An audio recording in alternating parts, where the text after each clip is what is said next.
time of year to fish, honestly, is probably in the winter.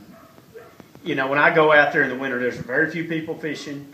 It's just a real peaceful time, and you can actually catch some good fish and still get, you know, you may not catch the numbers, but you can still have a really good day.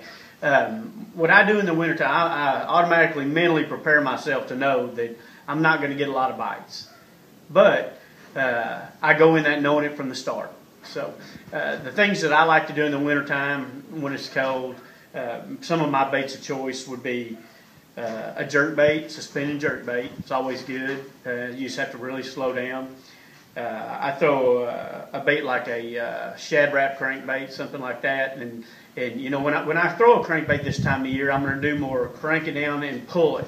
Okay, I'm not doing a lot of whining. I'm cranking it down there and pulling it. The other things that I use a lot this time of year is, you know, I'll throw a jig a lot. I'll also throw a jig and spoon or like a blade bait is really good. And then, you know, of course, a shaky head and a drop shot always catch them this time of year. Just prepare yourself to know that you're going to go for long periods without a bite.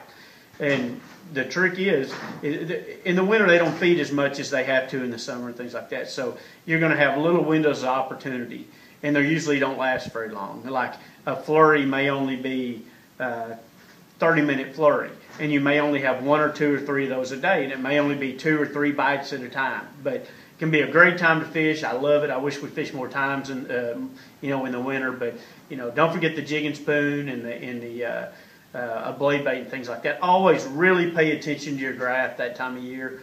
I'll always have a rod that I'm ready to drop vertical on those fish. And sometimes when you do find them out there this time of year, there'll be a real congregated wad of them. You know, they won't be in a big area. They may only be as big as your boat, but you'll find a little wad.